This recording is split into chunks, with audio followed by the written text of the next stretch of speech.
If you fail to plan, you plan to fail. And as cliche as it may sound, it's absolutely true. A plan for your career is to career success what a budget is to financial success. You're not going to just haphazardly go through day to day hoping that things fall into place. Instead, you make a plan so you can take deliberate action to make them happen. Hello, and welcome to Corporate for the Culture, a podcast where we dismantle the career system and provide the next generation of Black corporate leaders with tools to build the career they deserve. I'm your co-host Elizabeth, and I'm honored to introduce today's guest. Her name is Candyss Weaver, and she is a career coach and transition specialist. Her goal is to help you to secure work that lights you up. Candyss has helped over 100 professionals to break out of their comfort zones and chart new paths to success. She guides clients through the inner work while equipping them to do the outer work. So thank you so much for joining us today.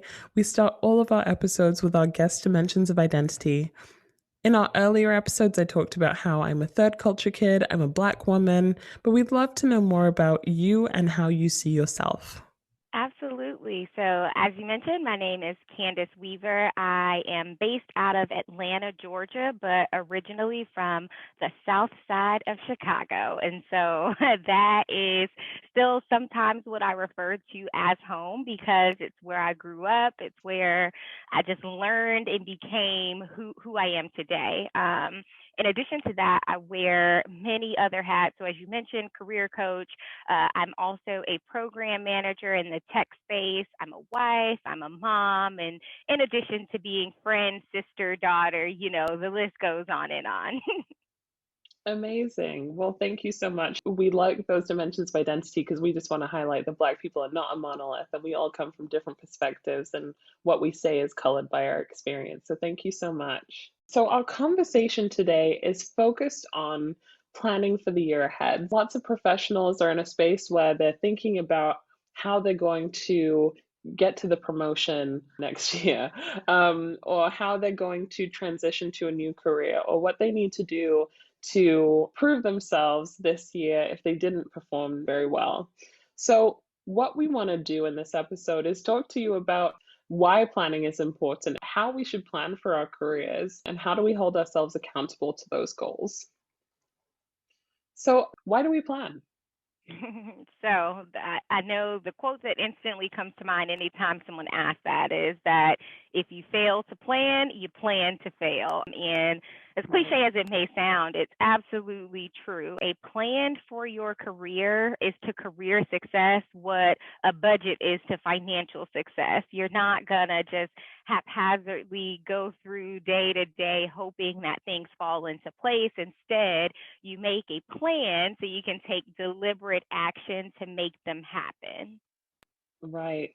That's such a good point. I think a lot of people, let me speak for myself. I have this fear that I'm going to wake up 15 years from now and be like, wait, what did I do with my career? Because what if I didn't plan right? What if I didn't go the right direction? Or maybe I forgot to plan because I was so caught up in the minutia of the day to day. So, yeah, I think that's I can all of definitely us. agree. I definitely think that a lot of people that I speak with, especially, I think 15 years is a relatively long time frame, but many people do wake up 5 years and they're like, wow, I've been doing the same thing for 5 years and I don't know how I got here.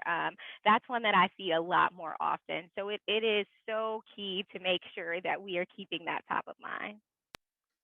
So when we are planning, are we looking at, I said for the year ahead, but is it really just a year ahead, or do you have to think more in the long term? So you mentioned the 5-year mark. Is that something that you tell your clients to focus on, or do you just look at year to year? So I think both are critical, but it's the level of detail and the frequency at which you revisit the plan that differs. So in day to day, I mentioned that I'm a program manager in the technology space. I work with product management. And so what we do is for 5 years out, we're doing high level strategic planning, right? So where do we want to go overall? I think the same applies to your career. So if you are maybe a junior junior business analyst today, you need to think through 5 years from now, I want to be a senior business analyst. And so that's more of the high level planning, but you can't plan out the details, the day to day of what you're going to do for the next 5 years. It's just unrealistic. As we all learned last year with COVID, it's like things can change in an instant, right? So you have to leave that flexibility there.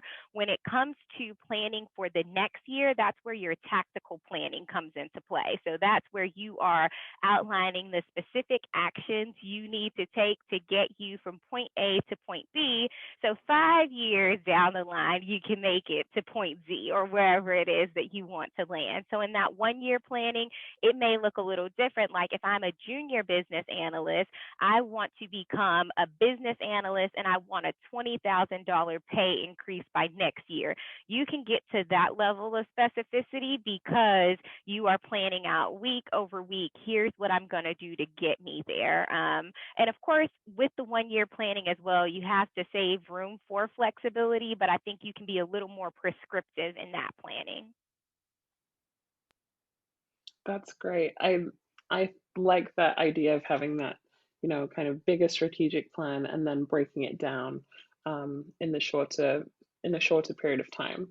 So when we're developing that plan, what do we need to consider? Oh, you need to consider lots of things. So I think the number one issue that I see people run into is that they try to plan in a silo. And I mean that from multiple aspects. So one, you can't just consider your career without considering your personal life. It can't be that, oh, I'm going to make these really, really aggressive goals for my career, and you don't shape your personal life to support those really, really aggressive goals for your career. Because honestly, if they're super aggressive, they may require some late nights. They may require some weekend work. They may require different things of you that you have to be willing to accept the trade-offs in your personal life. The other place that I mentioned silos is that you can't just plan without getting input and feedback from your boss. So if the plan is to get a promotion at your current job, you're not just going to plan out, here are the 10 things I'm going to do to get a promotion, and then a year from now I'm going to hope that my boss noticed and hope that they give me the promotion. No, you need to actively be having those conversations with your boss to say, hey, my goal is the promotion. That's what I desire. Here are the things I've outlined that I think would get me there. Please let me know what feedback you have. Are these in line with what you think it takes? Are there any things I need to add, any things I need to remove, and make sure that they're in line with that plan that you've come up with, so that way when it gets to a year and you're having the promotion discussion, there aren't too many surprises. Yeah, so we had a couple of episodes back about what we should be looking for in our performance reviews and what kind of feedback that we need. And we got similar advice that you need to take whatever feedback that you're receiving and put it into your planning. So I'm really glad to hear you reinforcing that. Yes. So I think that one of the things that we're thinking about at this period of time, especially with the pandemic, is a lot of people are changing careers. A lot of people are transitioning. So I have a stat here about that. So according to a Pew survey from January this year, 66% of people are considering changing occupations. That's a big number. I think a lot of people now are thinking, well, if I don't have flexibility in my job, if I have to go back to the office, I'm not interested in doing that. Or they just have felt a little bit stagnant and the pandemic gave them the push that they needed to. So what are the considerations for people that are looking to transition and might not necessarily know what they want to do next? Yeah, so anytime I'm working with my transition clients, one, I will say you are absolutely right that so many people are considering transitioning right now. And I just know, even from the influx of volume that I have in terms of people wanting to work with a coach as they make this transition. So I absolutely see it day to day as well.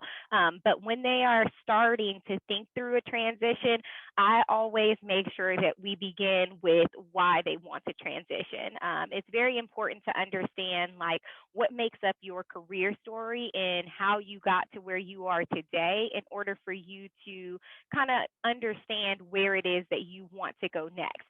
The reason I say that is because sometimes people just decide, oh, I don't like my career, I want to change. And then they change and they hate their new career. And it's all because they haven't done the self assessment to understand, like, here are the things that I actually liked about my career. Here are the things that I didn't like about my career. And once you understand those things and understand the skills that light you up, like what are the things that you enjoy doing? When you do those day over day, you just feel fulfilled. Until you can get to that level of detail and that level of self-awareness, you're not gonna be happy with any decision to change. Um, and with that, I think once you get focused and understand where it is that you want to go, it's a matter of creating your map for how. And I always have my clients do that by doing a skills gap analysis. So you take what the criteria is for the job that you're going to. So what are the top skills for that job? You rate yourself. What am I on a scale of 1 to 10 for each of these skills? Then you list your evidence that supports that rating. So it's okay, I rated myself an 8, and here's why.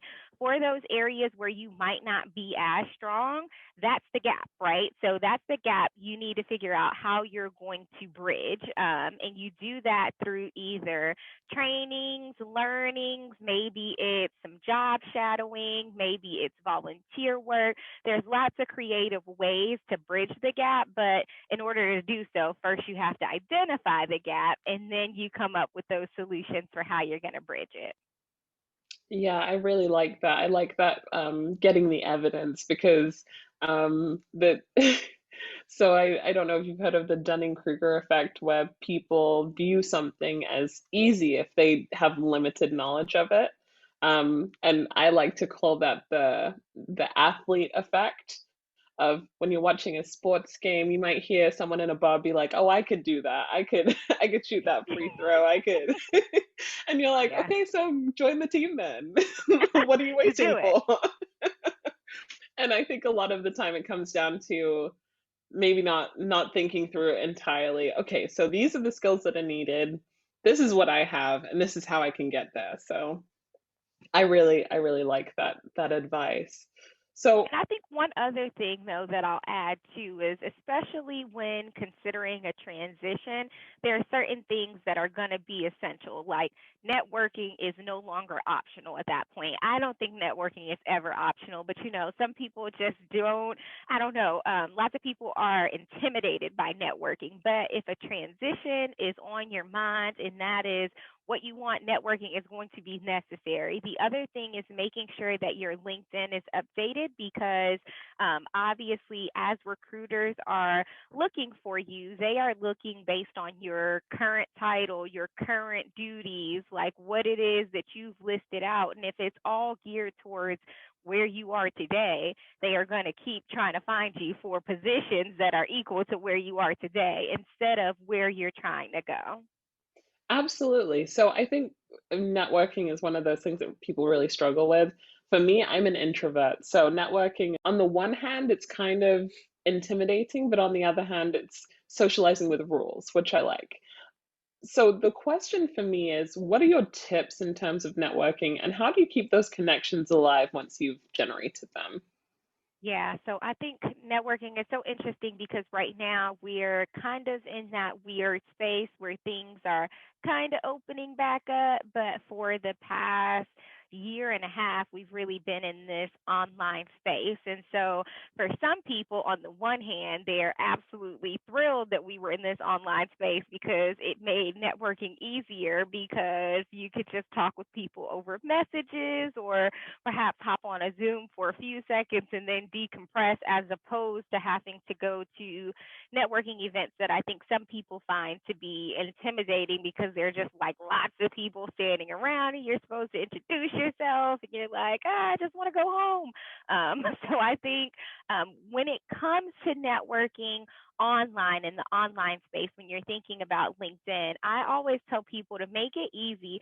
Start with those people who you actually know. So start with those people who you've worked on a job together. Either they were superior to you, maybe they were coworkers on your same level. Connect with those people first and kind of get the ball rolling. I think that it's the same idea behind taking risks. Like you don't want to just jump off a cliff, right? Like you're going to take one little small step first before you're willing to, make that big leap. So I say start with the people that you know initially, and then from there start to set up informational interviews. People surprisingly like to talk a lot about what they do. Like, so you don't have to make it weird. You don't have to make it, hey, I want you to give me a job, or hey, I want you to refer me to your company. No, I just want to know a little more about you and what it is that you do on a day-to-day basis, because I'm interested in the role that you have. From there, you allow people to basically break the ice. You make it so we start off with conversations about them, the conversation gets flowing, and then you can ask more companies and not companies, more questions in regards to their company and so forth. So I think, again, starting with people you know, and then informational interviews is always helpful to just get the ball rolling. Yeah, I like that. I find that a lot of people really like to talk about themselves. So Yeah. I agree that that sense of people like to talk about what they do. And yeah, it can definitely be intimidating in the beginning. I know that I didn't do a lot of networking before business school, and that was where I really learned about how people view networking. I just thought, oh, if I go and speak to someone out of the blue that I, don't know very well, they're just gonna be like, who is this person? Why are they talking to me? But that hasn't been my experience at all. If you also have an alumni network, that's a great place to start too. Yes. Um, I had a person that I reached out to in my alumni network on LinkedIn, and I was asking her about her career, her job. We got into this really great conversation, and she said, I'd love to recommend you if you are interested. I didn't end up going to that company, but then a couple of years later she was in a position where her company had sold the part of the business that she sat in to a boutique, and she wanted to work for a big company. So she reached out to me and she said, hey, you work for a big company, can you help me get in? And I was like, absolutely. So now we're colleagues, and just from that I love initial that. taking a leap on LinkedIn. I love that. And I think the other part to that story that's key is um, just remembering that I don't even know how to say it, but just knowing that sometimes we'll need each other, right? Like, so it's not just a one sided communication, understanding that just because someone is in a position where you feel like you might need the referral today, they could be in the position a couple of years from now where they need the referral from you. So understanding that it's not just a take relationship, but it's give and take. And so that's why it's so important to just build those connections and keep those lines of communication open. Absolutely. Now, in terms of planning, I think we all have our pitfalls and things that we tend to fall into. For me, it's unrealistic timelines. I'll feel like I have to do everything by this time next year. I have to, get to retirement by next year. It feels like I'm just trying to cram so many things into the timeline, and then I get overwhelmed and burnt out. So, how do we make sure that our timelines for all of these goals are realistic, and how do we um, spread them out if they're not? Yeah, so this is where it's important to do that strategic planning so then you can work backwards from the big picture goal. How I have my clients do it, I have an exercise where they plan their 5 year goal, and then from there they break it down into, okay, what do they need to do over the next 5 years to get them there. And it's real high level, not like, oh, I need to start this job tomorrow. I need to learn and take this class next week. But it's really high level. From there, I have them break down what is one thing that you can reasonably accomplish over the next year to get you closer to that 5 year goal. From there, they do the same thing again where they break down, okay, here are some bigger chunk steps that I can take over the next year. And then it's what can I reasonably accomplish over the next 90 days. I think that that's what you need to keep in mind in terms of your window as you are reviewing your plan day over day, week over week, however often you revisit it. So, like, what I like to do is I have a planner, and within my planner, I'm always looking at what do I have to do over the next 3 days, over the next 3 weeks, over the next 3 months in order to get me to where I'm going, because it keeps me grounded in, okay, here's what I need to do, like, because these are the things for the next 3 days. Here are the things I need to be thinking about because these are the things of next 3 weeks. Here are the things that I need to be planning for because they're the next 3 months. Um, the biggest thing in terms of realistic goals, though, goes back to why it's important not to plan in silos, because where I see timelines being unrealistic is because people don't take into consideration the other hats that they wear besides professional. So it's like, oh, yeah, I want to get my PMP certification in 3 months. And I'm like, okay, it's possible. However, that means that for the next 3 months, you probably won't see daylight or anybody. Like, you'll just be studying. Like, that's what you'll be doing, is studying and taking practice exams. And so, as long as you're able to understand the trade offs, I think it makes it a little bit easier to make sure that the timeline is realistic. Yeah, I think that's what it comes down to. You were saying before, make sure that you think about what your personal goals and your personal timelines are. So you probably don't want to be buying a house and having a baby the year that you're Yes. trying to go for partner at the same time. Yes, yes, yes.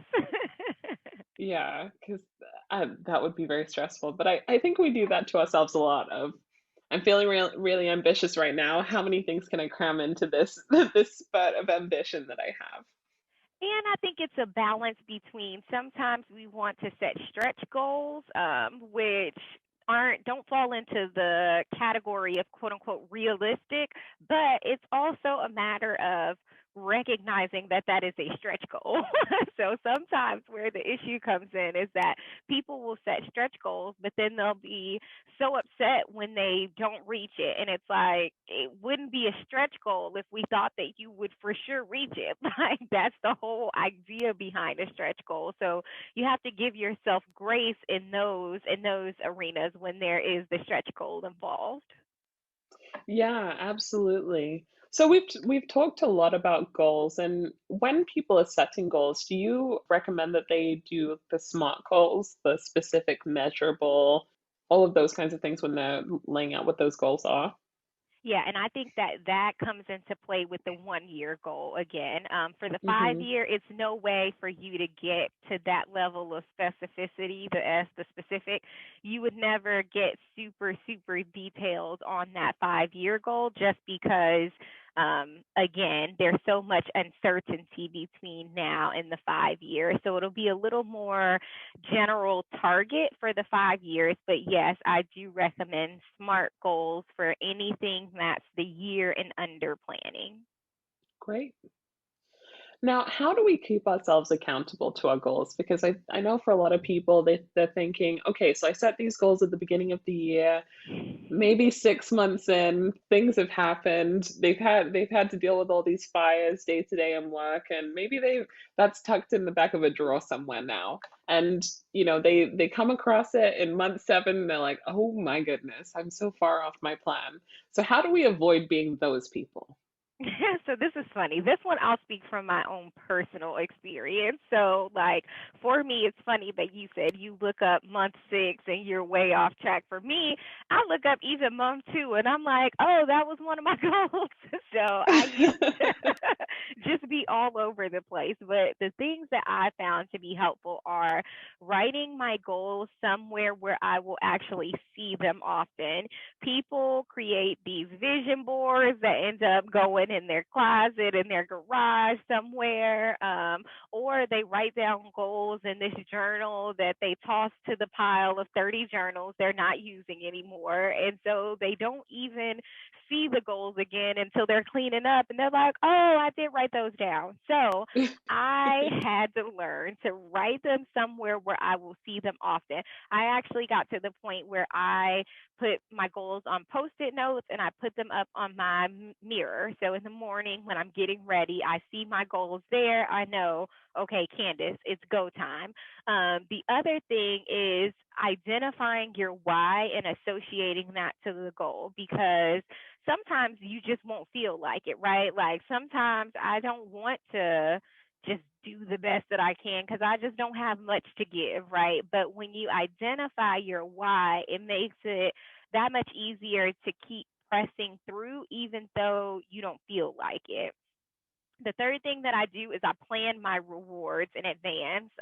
So, like, if I do this, I know that then I'm going to start planning my trip to Aruba. And so, if I have that in mind, and I know, and they're always tangible rewards because I have to remind my clients of this. Sometimes they try to give the reward of I will feel fulfilled because I'll be in. I'm like, no, girl, cut that out because that ain't worked for the last 5 years. We need something tangible that you're going to do to celebrate once you reach this.